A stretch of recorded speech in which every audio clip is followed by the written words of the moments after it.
Como se daria, então, essa ação dos espíritos sobre os fluidos? Ou seja, sobre as diversas modificações do fluido universal, como é que os espíritos manipulariam?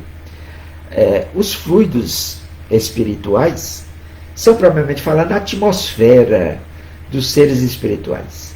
É o elemento de onde eles retiram os materiais sobre os quais operam. É o meio onde se passam os fenômenos perceptíveis apenas à visão e ao ouvido do espírito, e que escapam aos sentidos de nós encarnados. É, enfim, o veículo do pensamento, como o ar é o veículo do som. Então, fazendo a comparação, como o ar é o veículo do som, onde não existe atmosfera, não dá para o som se propagar. Tá certo? Então, comparando o ar que transporta o som, então o fluido cósmico seria para o espírito, comparadamente com nós encarnados, como se o ar transporta o som, o fluido cósmico universal transportaria o pensamento dos espíritos. Olha aí como é importante, né?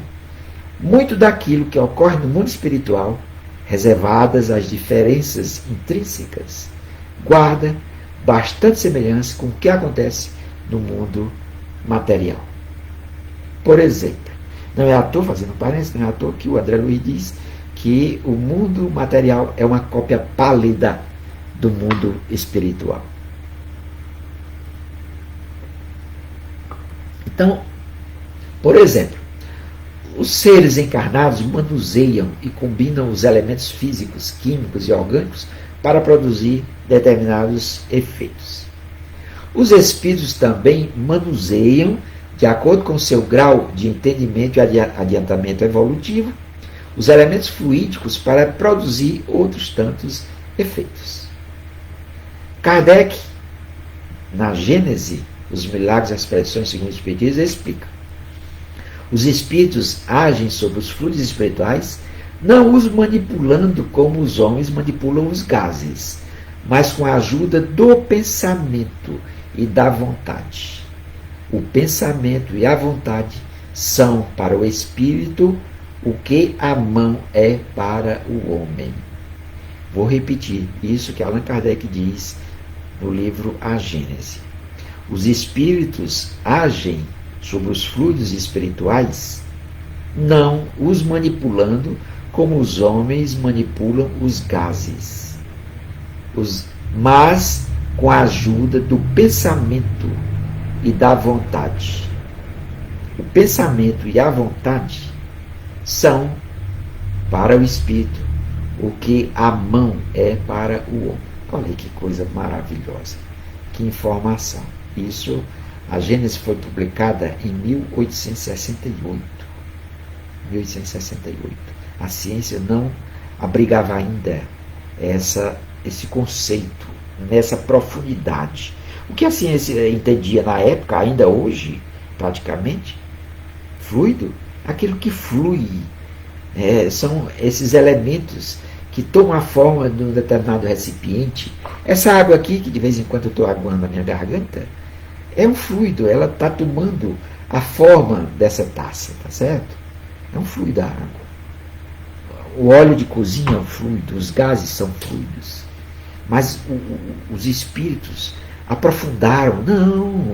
Não é, fluido não é somente isto. O fluido, existe o fluido cósmico universal que gera todos os outros fluidos. Então, os espíritos manipulam o fluido cósmico universal e os demais elementos derivados do fluido cósmico universal, os demais fluidos, pela sua vontade e pelo seu pensamento. Tá certo? O pensamento é tudo. Olha a qualidade do que a gente pensa, né? Para nós encarnados, o pensamento é importante. Imagine só para os espíritos. Continuando.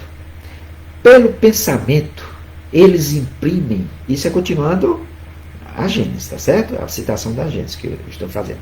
Pelo pensamento, eles imprimem a estes fluidos tal ou tal direção. Aglomeram-nos combinam ou dispersam, formam conjuntos, tendo uma aparência, uma forma, uma cor determinada, mudam-lhes as propriedades, como um químico muda a dos gases ou outros corpos, combinando-os segundo certas leis. É a grande oficina ou laboratório da vida espiritual. Algumas vezes, estas transformações são o resultado de uma intenção, isto é, o espírito o faz de forma consciente, sabendo o que realiza e como o fenômeno se processa. Frequentemente, elas são o produto de um pensamento inconsciente. Basta ao espírito pensar em uma coisa para que esta coisa se produza, como basta modular o ar para que este ar repercuta na atmosfera. Então, ou seja, o que Kardec está querendo dizer? Que tem certas ações que eles fazem deliberadamente e outras fazem de forma inconsciente. Como nós temos os nossos atos reflexos, como respirar, como andar, que a gente faz de forma quase que mecânica, né? Inconsciente. Então, é assim que a vida no mundo espiritual se desenrola. A gente, a partir dessas informações da Gênese, a gente passa a compreender muito do que se passa no mundo espiritual e os hábitos e de como se processam a criação, inclusive a construção de objetos e muitas outras coisas, né? Sendo os fluidos, continuando, sendo os fluidos o veículo do pensamento, este age sobre os fluidos como o som age sobre o ar. Repetindo. Eles nos trazem o pensamento como o ar nos traz o som. Pode-se dizer, pois, com toda a verdade, que há nestes fluidos ondas e raios de pensamento que se cruzam sem se confundirem, como há no ar ondas e raios sonoros. Ou seja, do jeito que no nosso ar, na nossa atmosfera, existem ondas sonoras, por exemplo, que vão e vai e vem e voltam, e elas não se misturam, pode até acontecer um fenômeno aí que a gente observa às vezes, uma distorção do som, pode ser a combinação dessas ondas, mas é mais raro, né? Mas os espíritos estão querendo dizer que essas ondas de pensamento, essa energia mental, viajam através do fluido cósmico universal sem se misturarem, se tornando independentes, indo até o seu destino. É até um tanto quanto poético, não é isso? Que coisa maravilhosa é a criação de Deus, como ela é perfeita.